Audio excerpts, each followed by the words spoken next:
Terima kasih Pak Ketua. Assalamualaikum warahmatullahi wabarakatuh. Ibu Kartika yang kami hormati beserta teman-teman dari KPA, Bapak Agustiana, cuma tidak segagah 25 tahun yang lalu yang saya lihat. Bapak-bapak Ibu sekalian, Bu Ketua Komisi 4, Bu Titik, Bu Alin, dan Bapak-bapak yang lain, Pak Alek, Bapak-bapak Menteri yang lain, Pak Cucun, kemudian Pak Saan, kemudian Pak Dasko yang memfasilitasi pertemuan ini dengan sangat baik. Ada 6 isu yang berkaitan dengan kami. Saya catat dengan baik yang berkaitan dengan reforma agraria. Pertama, kami sangat setuju dengan apa yang diusulkan dan disuarakan oleh teman-teman KPA tentang prinsip keadilan dalam redistribusi tanah. Semua data yang tadi dipaparkan kami amini. Kami nggak akan membantah satu persatu pun. Kami amini memang faktanya seperti itu. Karena itu sebagai bentuk komitmen kami mengamini data itu, kami sudah 10 bulan diangkat mendapatkan kepercayaan menjadi Menteri ATR BPN. Kami belum tanda tangan satupun perpanjangan dan pembaruan HGU. Pengajuan baru pun hanya 1 yang saya tanda tangani. Itu pun kami izin kepada Bapak Presiden. Kenapa? Kami ingin ada keadilan struktural terhadap distribusi tanah ini. Kenapa? Karena masih ada beberapa hal yang menurut dalam prinsip kami ganjal. Terutama dalam masalah peta dan definisi tentang plasma. Pertama, kami jelaskan sebagai bentuk komitmen. Dalam definisi plasma yang ada hari ini, memang belum ada sinkronisasi antara satu peraturan perundang-undangan dengan peraturan perundang-undangan yang lain. Definisi di dalam PP 18 tahun 2021 dengan definisi dalam PP nomor 20 PP 28 PP 26 tahun 2021 ada sedikit perbedaan tentang teori tentang apa itu disebut dengan plasma. Kalau definisi di dalam PP nomor 18 pengertian kami di Menteri ATR BPN adalah di mana yang namanya plasma adalah within, tidak without. Kalau orang itu mendapatkan konsesi HGU sebesar 10.000 hektar, maka karena di situ termaktub 20% harus plasma, maka 2.000-nya harus atas nama plasma. Tetapi ada klausul peraturan perundang-undangan yang lain di dalam PP yang lain mengatakan bahwa ketika si pengusaha pemegang konsesi itu memfasilitasi petani-petani kecil di luar 10.000 itu sudah dianggap plasma. Ini yang menjadi dispute. Nah, kami memaknai yang di luar HGU konsesi itu bukan plasma. Tapi kami memaknai itu ada sebagai supply chain alias sebagai pemasok. Nah, tapi ini perlu ada sinkronisasi antar peraturan perundang-undangan, lebih-lebih tentang PP 18 dengan PP nomor 26. Ini mohon Pak Ketua, Pak Dasko, mohon mohon dimasukkan dalam note, dalam kesimpulan, kalau perlu kita tegaskan ada mandat kepada pemerintah untuk melakukan sinkronisasi ini tentang masalah definisi plasma. Karena masalah plasma inilah yang menjadi pemahaman saya adalah sumber ketidakadilan di mana petani nggak bisa mendapatkan akses terhadap tanah sehingga yang ada di lingkungan sekitar perkebunan. Ini pemaknaannya. Kemudian yang nomor 2, Bapak sekalian, ini masalah HGU. Sudah saya sampaikan kami komitmen, karena itu Bapak sekalian, kenapa kami belum memperpanjang? Ada 2 alasan. Pertama, karena kami menghormati kerja teman-teman di Satgas PKH supaya peta mana yang hutan, mana yang tidak hutan ini jelas dulu. Sehingga ketika kami melangkah, kami tidak nabrak yang ada. Ini yang pertama. Yang kedua, problem di Indonesia ini adalah problem peta. Saya ngomong apa adanya di sini. Kenapa? Peta di Indonesia, peta yang ada hari ini masih menggunakan peta data satelit. Yang itu dasarnya atau akurasinya, ukurannya, zoomingnya 1:1 juta. Tidak akan efek pasti akan ada bias karena 1:1 juta. Nah, apa yang membuat kita supaya menjadi efektif adalah one map policy. 1:5.000. Di dalam one map policy yang sudah jadi baru Sulawesi. Karena itu kalau kami hari ini diminta untuk pemetaan mana yang kaplingan Sulawesi, mana yang tidak di Sulawesi, yang hutan, mana yang tidak di Sulawesi, kami pastikan kami bisa pertanggungjawabkan dengan tingkat akurasi yang tinggi. Tapi kalau di provinsi yang lain, karena zoomingnya masih 1 juta, sangat berat. Karena itu Bapak sekalian, kami akan bekerja sambil menuntaskan peta. Hari tahun ini Sulawesi kami kerjakan bersama tim kehutanan untuk masalah tapal batas hutan tadi, masalah isu tumpang tindih hutan dengan kampung, hutan dengan APL. Memang Bapak-bapak sekalian, fakta membuktikan. Saya mau curhat di sini nih. 769 pegawai ATR BPN masuk pesantren. Kenapa? Karena isu PTSL.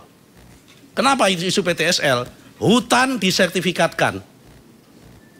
Kemudian apa? Tanah PTP disertifikatkan. Ada rawa, tanah muncul disertifikatkan. 769 pegawai kami masuk pesantren. Tanda petik, bukan pesantren Hasyim Asy'ari punyanya Pak Agustiana. Nah karena itu ini kenapa kemudian kita menjadi lebih konservatif menurut pandangan Ibu Kartika tadi, karena kehati-hatian. Kami tidak mungkin mau mengorbankan terus-menerus. Pandangan kita di sini sama, tapi belum tentu pandangan APH sama dengan kita. Karena itu poin kedua juga, pandangan antara penyelenggara negara ini juga harus disamakan juga. Dalam konteks ini kalau kita bicara masalah ini. Nah itu poin yang kedua, masalah perpanjangan HGU, alasannya kenapa. Tahun ini diperkirakan oleh BIG, Badan Informasi Geospasial, akan menyelesaikan peta 2 pulau, Kalimantan dan Pulau Jawa. Sehingga dengan demikian kita tahun depan bisa kerja untuk Pulau Jawa dan Pulau Kalimantan. Gitu Pak Ketua. Kemudian isu kedua, tanah telantar untuk kepentingan rakyat. Bu, ada dua objek reforma agraria yang ingin kami persembahkan kepada rakyat. Pertama, tanah telantar. Ada aturan mainnya. PP 20 tahun 2020. Di mana tahun 2021, mohon maaf. Di mana yang berkali-kali dulu kita sempat saya dipelintir, tanah yang orang sudah mendapatkan HGU konsesi maupun HGB 2 tahun mangkrak, tidak diapa-apakan, tidak dimanfaatkan. Negara berhak untuk mengevaluasi, kemudian mencatatkan itu tanah telantar, bisa diserahkan kepada bank tanah, kemudian diredistribusikan kepada rakyat. Nah tapi kan, mohon maaf, banyak disalahpahami, dipelintir. Istri 2 tahun nganggur bisa diambil oleh negara segala, sempat ada omongan begitu dulu. Nah, ada sempat seperti itu. Nah, karena itu Bapak sekalian, ini sekaligus bukti komitmen bahwa kita serius. Karena prosesnya untuk menentukan tanah telantar itu lama, berdasarkan PP itu butuh waktu 587 hari. Karena itu atas perintah Bapak Presiden Prabowo, demi untuk rakyat, kami diperintah revisi. Dan perintah revisinya itu jelas, prosesnya kami persingkat hanya waktu 90 hari. Dan ini dalam proses persetujuan sudah harmonisasi dan persetujuan tanda tangan dari Bapak Presiden. Kalau Bapak-bapak dan Ibu-ibu APA ingin uji publik, kami terbuka untuk itu. Kalau ada masukan mumpung belum tanda tangan oleh Bapak Presiden. Nah, kemudian poin kedua selain tanah telantar adalah program IP4T. Inventarisasi, penguasaan, pemanfaatan, penguasaan, penggunaan dan pemanfaatan tanah. IP4T, apa itu IP4T?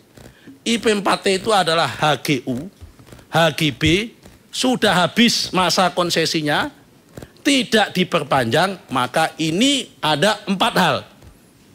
Ada 4 skenario. Pertama, bisa diserahkan kepada pemilik lama selama pemilik lamanya itu masih menguasai secara fisik. Nomor 2, bisa dijadikan TORA, tanah objek reforma agraria, kalau yang bersangkutan sudah nggak menguasai fisik. Nomor 3, bisa dimasukkan bank tanah. Nomor 4, bisa dimasukkan dalam tejun, tanah cadangan untuk negara. Dalam arti untuk kepentingan Pemda. Apa untuk bangun sekolah, bangun rumah sakit, bangun sekolahan, bangun puskesmas dan sebagainya. Bisa untuk itu. Nah, di sini ada opsi pilihannya adalah untuk itu juga. Nah, tapi Bapak-Bapak sekalian, ini problemnya adalah belum ada payung hukum mana yang diperbolehkan untuk pemilik lama, mana yang harus reforma agraria, mana yang harus ini. Akan kami tuntaskan. Kenapa ini belum ada semua bergerak untuk itu. Poin ketiga, tentang tumpang tindih dengan BUMN. Tadi saya sudah sampaikan, Pak Raja sudah menyampaikan implikasinya hukum. Gelombang cara berpikirnya Pak Agustiana dengan penyelenggara negara termasuk dengan APH berbeda. Tentunya kita sebagai penyelenggara negara menyamakan gelombangnya dengan teman-teman APH. Karena itu kita sudah ada solusi. Tapi solusi ini sedang kita tawarkan kepada bapak-bapak, terutama pada Serikat Petani. Saya sudah konsultasi publik di Jember sama di Malang. Pertama, ada 3 skenario. Kalau tumpang tindih dengan BUMN maupun aset negara, termasuk aset TNI Polri. Pertama, solusi pertama, mereka diusir. Tapi kalau diusir, saya yakin itu tidak mungkin. Pasti akan gejolak sosial. Nomor 2, tanah itu dihibahkan. Kalau dihibahkan, nanti isunya korupsi lagi. Kenapa? Karena di situ sebagian besar ada yang kecil, ada yang gede. Nanti yang gede pun akan minta. Masalah keadilan. Karena itu solusi ketiga, kami sudah usulkan kepada Menek BUMN, kami usulkan kepada TNI Polri adalah HPL dulu atas nama BUMN. Teman-teman petani menerima HGU atau hak pakai di atas HPL selama 30 tahun, bisa diperpanjang 20 tahun, 25 tahun, dan bisa diperbarui lagi 30 tahun lagi. Ya, sebentar, ini tawaran. Ini tawaran kami kepada teman-teman. Supaya apa? Supaya pada satu sisi aset negaranya tidak hilang, tetap tercatat. Tetapi para petani mempunyai legal standing sertifikat. Ini tawaran kita. Petani Malang sudah menerima, petani Jember belum menerima. Yang PTP belum menerima. Petani Malang kebetulan dengan TNI AD menerima. Karena itu tanahnya TNI AD. Ini saya sampaikan. Jadi memang di kalangan petani sendiri ada yang menerima, ada yang tidak. Kami hormati. Namanya ini tawaran, win-win solution. Nah, poin keempat adalah masalah alih fungsi lahan. Yang poin keempat, Bapak-bapak sekalian, masalah alih fungsi lahan, kami komitmen. Sebelum ada Perpres 59 tahun 2020 tentang alih fungsi lahan, di mana ada mekanisme lahan sawah dilindungi, itu memang tinggi sekali alih fungsi lahan. Yaitu setahun rata-rata antara 120 sampai 160 ribu hektar. Catatan saya dari tahun 2019 sampai tahun 2001 itu adalah sekitar 136 ribu hektar selama 2 tahun. Begitu ada mekanisme LSD, turun drastis. Kenapa? Turun drastis, tinggal 5.600 hektar selama tahun 2021, 22, 23, 24, dan 25 ini. 5.600 berarti rata-rata 1 tahun hanya 1.000 hektar. Nah, kenapa? Karena begitu ada Perpres alih fungsi lahan ini, pengendaliannya di tackle pusat. Tanda tangan alih fungsi lahan. Terutama yang 8 provinsi. Nah, karena yang sudah diverifikasi, sudah ada mekanisme LSD. 12 provinsi belum, sedang menunggu proses. Masih di daerah masing-masing. Masih kewenangan bupati. Itu pun Bapak-bapak sekalian, demi Astacita dan demi Perpres 12 tahun 2025 tentang rencana pembangunan jangka menengah, di mana dalam Perpres di situ ditetapkan bahwa LP2B, lahan pangan dan pertanian berkelanjutan, wajib 87% dari total LBS atau lahan baku sawah menurut Perpres. Data hari ini sudah di angka 89% LP2B kita. Itu pun dari 89%, seandainya yang hari ini fisiknya sawah, tetapi dalam rencana tata ruang wilayah kabupaten, kota maupun provinsi sudah diperuntukkan untuk tidak sawah, kita anggap hilang semua, tinggal 71%. Jadi ini kita sudah lampu merah alih fungsi lahan. Karena itu bapak-bapak sekalian, apa yang kami lakukan?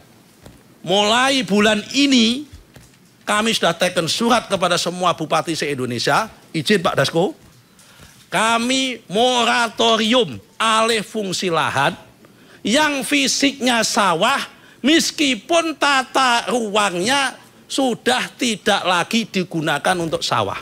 Kami moratorium tidak boleh dialih fungsikan. Meskipun secara undang-undang dan peraturan harusnya tata ruang itu menjadi panglima, menjadi acuannya. Demi asta cita ketahanan pangan. Untuk selanjutnya, kami akan mengundang, kami bersama Mendagri, bersama dengan Menteri Pertanian, akan mengundang semua bupati, semua wali kota dan semua gubernur, untuk apa?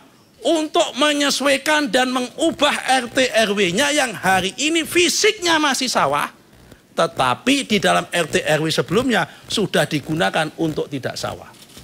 Demi untuk kepentingan ketahanan pangan, untuk apa? Menjaga 87% dari total LBS menjadi LP2B. LP2B dari total LP2B dari 87% dari LBS. Saya kira ini penjelasan kami clear Pak Agustiana untuk komitmennya bersama-sama. Jadi gelombang kita sama, tinggal mungkin jalannya berbeda. Kami jalannya menggunakan peraturan dan kebijakan yang tertib, ya kan? Pak Agustiana menggunakan cara kami lama. Juga nggak anarkis, aturan kita yang ngomong. Pak Agustiana menggunakan cara lama, ya kan? Cara kita di jalan dulu begitu. Pak Nusron, kita juga merefer ke kebijakan juga Pak. Oke. Masalahnya kebijakan ini banyak yang kontradiksi. Makanya kita rapikan Bu, kita harmonisasi.